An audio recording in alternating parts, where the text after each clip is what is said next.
स्वागत है आप सभी को राइट कंसेप्ट में। आज हम लोग साइंस में डिस्कस करते हैं रसायन शास्त्र, जिसमें हम आपको रासायनिक अभिक्रिया और एवं उनके समीकरण के बारे में देखेंगे।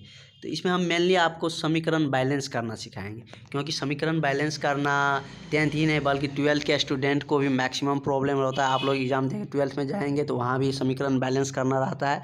इसलिए आज हम बहुत ही आसान तरीके से समीकरण को बैलेंस करने वाले हैं, जो आप ज़िंदगी भर नहीं भूलेंगे। और साथ ही कुछ वस्तुनिष्ठ प्रश्न भी देखेंगे, क्योंकि बोर्ड का एग्ज़ाम बहुत ही नज़दीक है। जो सभी स्टूडेंट बोर्ड का प्रिपरेशन कर रहे हैं उनके लिए ज़्यादा बेनिफिट हो जाएगा, और अपकमिंग 10th वाले हैं उनके लिए डिटेल्स में हम बाद में देखेंगे। अभी जो जिसके लिए एग्ज़ाम नज़दीक है उनके लिए हम स्टार्ट करते हैं। तो चलिए देखते हैं रासायनिक अभिक्रिया। रासायनिक अभिक्रिया को मुख्यतः दो पदार्थ में रखा गया। रासायनिक अभिक्रिया को मुख्यतः दो पदार्थ में रखा गया। एक को बोला जाता है अभिकारक और दूसरा को बोला जाता है प्रतिफल। सबको अपना लैंग्वेज में लिखा गया, जो आप आसानी से समझ सकते हैं, जो अपने बोलचाल के भाषा में। किताबी लैंग्वेज बहुत ज़्यादा नहीं है। रासायनिक अभिक्रिया के मुख्यतः दो पदार्थ होते हैं। एक को क्या कहते हैं अभिकारक और दूसरा को प्रतिफल। अभिकारक किसे कहते हैं? जैसे एरो चिन्ह आप समीकरण सब में देखते होंगे, जो अभिक्रिया में भाग लेता है उसी को हम क्या बोलते हैं अभिकारक। और समझने के लिए हम क्या समझ सकते हैं कि जो एरो चिन्ह से पहले होता है, जो एरो चिन्ह से पहले रहता है उसे हम क्या बोलते हैं, आसान भाषा में अभिकारक बोलते हैं। और एरो चिन्ह के राइट साइड में बाद में जो नया चीज़ बन के आता है उसे हम क्या बोलते हैं प्रतिफल या प्रोडक्ट बोलो। तो आप अभिकारक और प्रतिफल समझ गए। अभिकारक जो एरो चिन्ह से पहले रहता है, जो रासायनिक अभिक्रिया में भाग लेता है और उससे जो नया पदार्थ बनता है उसे हम प्रतिफल कहते हैं। या अपने लैंग्वेज में समझना चाहे आसान शब्दों में, तो जो एरो चिन्ह से पहले होगा वो क्या कहलाएगा अभिकारक, और एरो के जो बाद रहेगा राइट साइड में उसे हम क्या बोलेंगे प्रतिफल। अब ये तो हो गया समीकरण। अब समीकरण को दो भागों में बांटा गया, एक तो संतुलित और एक असंतुलित। संतुलित मतलब जो बराबर हो, असंतुलित मतलब जो बराबर नहीं हो। यहाँ बराबर का क्या मतलब होता है वो भी देखते हैं। संतुलित समीकरण, संतुलित समीकरण जिसमें अभिकारक और प्रतिफल, अभिकारक भी समझा दिया आपको और प्रतिफल भी समझा दिए। जो एरो चिन्ह से पहले रहता है, जो रासायनिक अभिक्रिया में भाग लेता है उसे हम क्या बोलते हैं अभिकारक।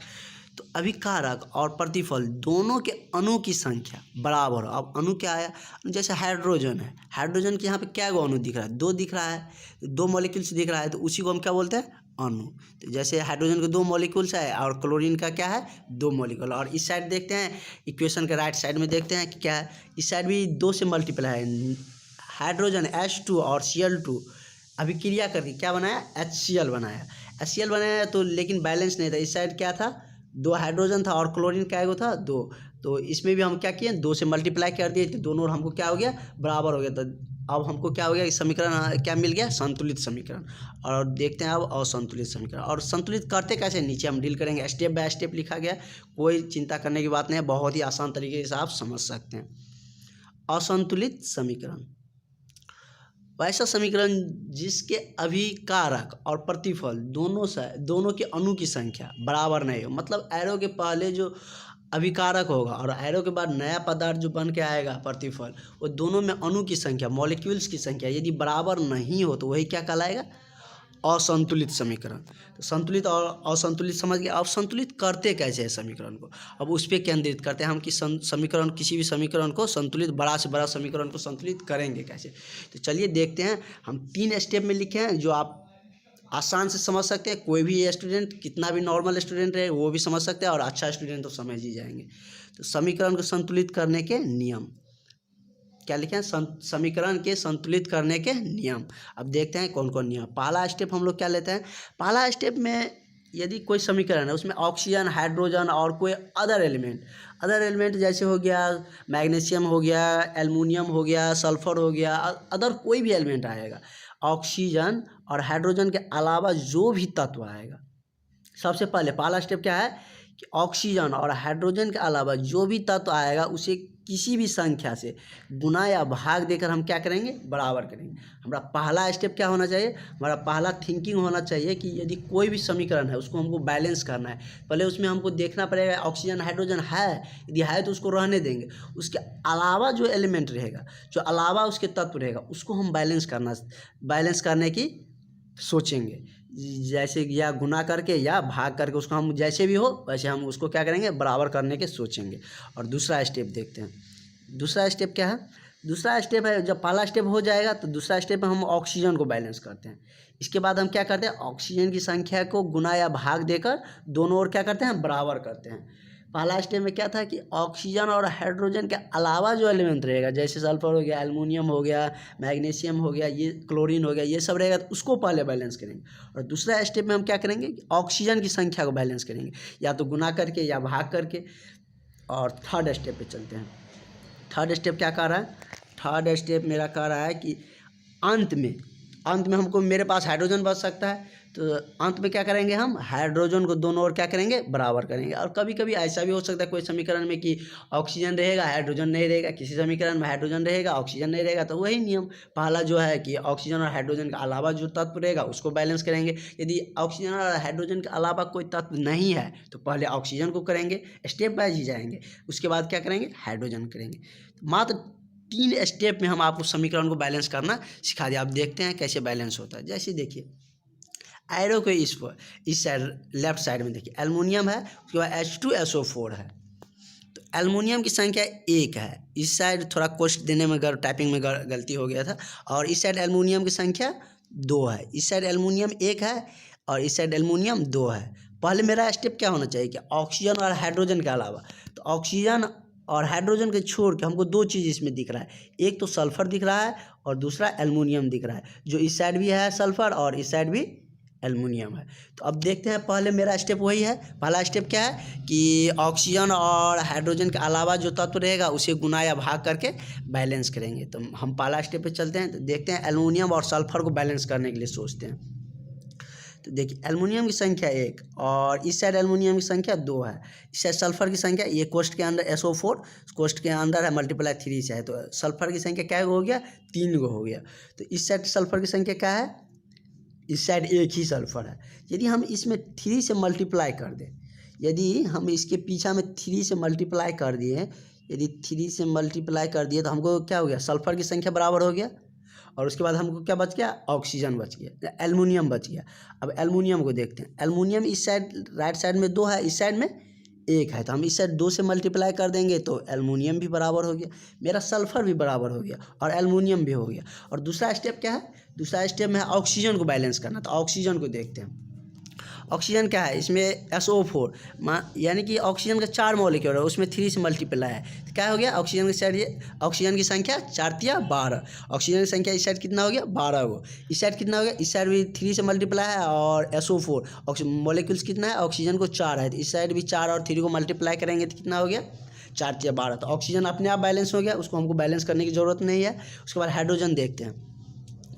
हाइड्रोजन इस साइड कितना हो गया, इस साइड 2 है, इस साइड देखिए 2 पहले से था, इसमें 3 से मल्टीप्लाई किए, 3 दूनी कितना हो गया, 6 हो गया।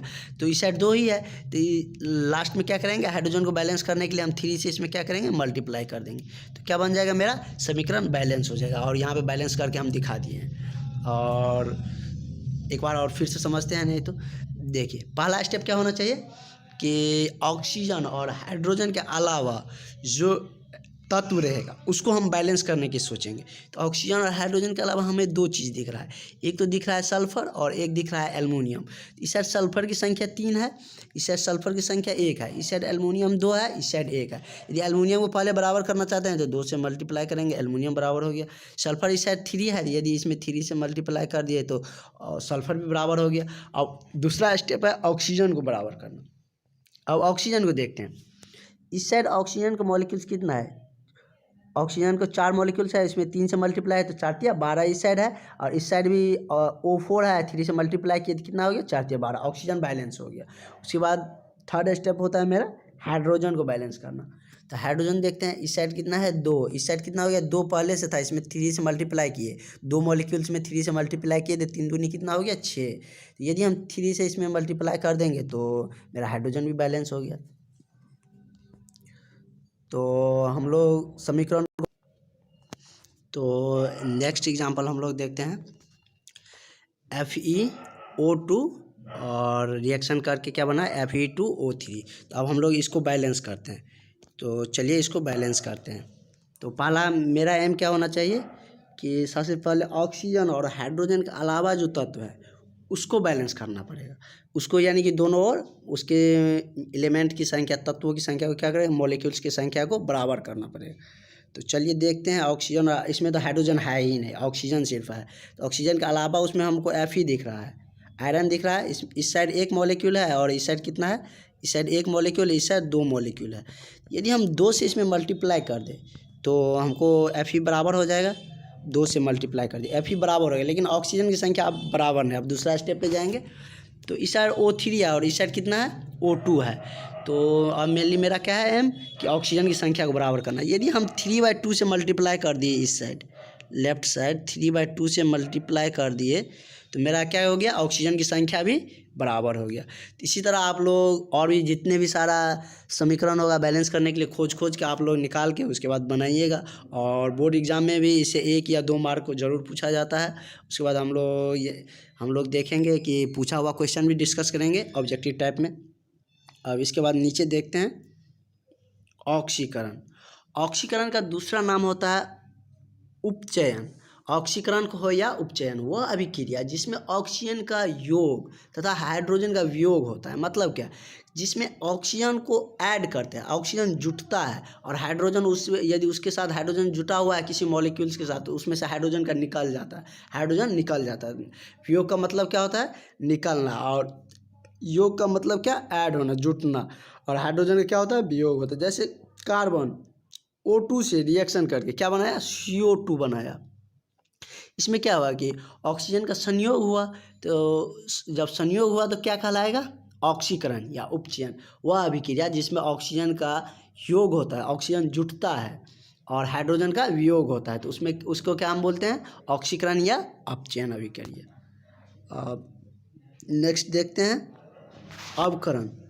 अवकरण ठीक इसका अपोजिट हो जाता है। वह अभिक्रिया जिसमें हाइड्रोजन का योग होता है, संयोग होता है, मिलता है, और ऑक्सीजन का वियोग होता है। ऑक्सीजन क्या होता है, उसमें से निकल जाता है। जैसे अब एग्जांपल दिया हुआ है, ये बैलेंस करके दिया हुआ है, पहले बैलेंस नहीं था। तो जैसे इसमें क्या है कि हाइड्रोजन ऑक्सीजन से अभिक्रिया करके क्या बनाया, H2O बनाया, टू मॉलिक्यूल्स ऑफ वाटर बनाया। इसमें क्या हुआ कि हाइड्रोजन का क्या हुआ, संयोग हुआ। और इधर देखते हैं, इसमें क्या गया, H2 और Cl गलती लिखा गया है, H2 + Cl2 अभिक्रिया करके क्या बनाया, 2HCl। इसमें भी हाइड्रोजन का क्या हुआ, संयोग हुआ, तो उसे हम क्या बोलेंगे, अवकरण या उपचयन अभिक्रिया। अब नेक्स्ट आता है रेडॉक्स अभिक्रिया। रेडॉक्स अभिक्रिया वह अभिक्रिया होता है जिसमें ऑक्सीकरण और अवकरण दोनों साथ साथ होता है। इसका इंटर में बहुत ही वैल्यू है, बहुत ही ज़्यादा इस पे क्वेश्चन बनता है और रेडॉक्स रिएक्शन पे। और रेडॉक्स उसमें इक्वेशन को बैलेंस करने के बाद उसमें रेडॉक्स रिएक्शन में वैल्यू भी निकालना रहता है एलिमेंट की संख्या का। तो यहाँ पे समझते हैं हम लोग इसमें क्या है। इसमें ऑक्सीकरण और अवकरण अभिक्रिया हमेशा साथ साथ होता है। मतलब क्या, उसमें ऑक्सीकरण अभिक्रिया और अवकरण अभिक्रिया दोनों ही क्या होगा, एक साथ होगा। ऑक्सीकरण का मतलब क्या, यदि एक ही समीकरण में ऑक्सीजन का ऐड भी होगा और हाइड्रोजन का भी ऐड होगा, या हाइड्रोजन का वियोजन होगा या ऑक्सीजन का ऐड होगा, तो इसी को हम क्या बोलते हैं, रेडॉक्स अभिक्रिया। तो आगे हम नेक्स्ट वीडियो में देखेंगे इससे रिलेटेड क्वेश्चन जो बोर्ड एग्ज़ाम के लिए बहुत ही यूजफुल होगा। Thank you for watching. यदि आप लोगों को अच्छा लगा हो तो सब्सक्राइब जरूर करिएगा। इसमें थोड़ा ये वाला सब बताने लगे इसलिए थोड़ा ज़्यादा टाइम हो गया, नहीं तो समीकरण बैलेंस करना 2 मिनट का काम था, आप लोग देख ही लिया। और जितना भी आप लोगों को क्वेश्चन मिले बैलेंस करने रिलेटेड आप लोग सबको डील करिएगा, सबको बनाइएगा। Thank you for watching.